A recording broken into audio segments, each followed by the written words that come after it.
પૂજાઓ કરશો.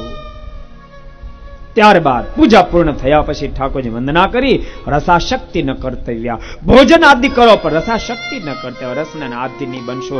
સર્વે સર્વત્ર સર્વદા, ક્યારેય નહીં, ક્યાંય પણ નહીં, કોઈ પણ રસના આધીન ન બને. રસના આધીન બનેલો વ્યક્તિ ભક્તો માણસ મટીને પશુ કરતા બદતર બની જાય, પશુ કરતા બદતર બની જાય.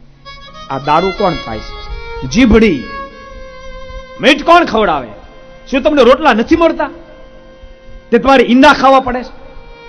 શું રોટલા નથી મળતા તમને? દાળ ભાત નથી મળતા? નિર્દોષ પ્રાણીઓને કાપી કાપીને ખાવા પડે છે. કોણ ખવડાવે? જીભડી. મહેરબાની કરીને ભક્તો જીભને જીતજો. રસા શક્તિ ન કર્તવ્ય. ભગવાન સ્વામિનારાયણ કહે સર્વ ઇન્દ્રિયાણી જીયાની રસના તો વિશેષતઃ. તમામ ઇન્દ્રિયોને જીતજો, એમાં રસના જીભને તો ખાસ જીતજો, ખાસ જીતજો. એક અદભુત પ્રસંગ મને યાદ આવે એટલે તમને કહ્યું.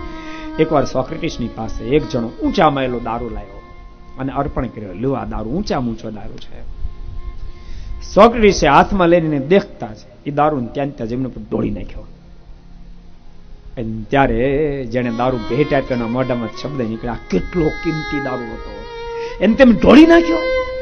અને ત્યારે સોક્રેટિસના મોઢામાં શબ્દ નીકળ્યા હતા, આ દારૂ તો કિંમતી હશે, એને બાદ ઢોળવાથી એ રૂપિયાની જ કિંમત કદાચ ફેલ ગઈ, પણ આને પેટમાં જો ઢોળવામાં આવે ને, પેટમાં ઢોળવામાં આવે ને તો કરોડો રૂપિયા દેતા માણસનો મોંઘો મનુષ્ય દેહ ન મળે, એ આખો વૃથા થઈ જાય. માટે અંદર ઢોળવાને બદલે મેં બહાર ઢોળ્યો. મહેરબાની કરી એને અંદર નહીં ઢોળશો બાપ, અંદર નહીં ઢોળશો.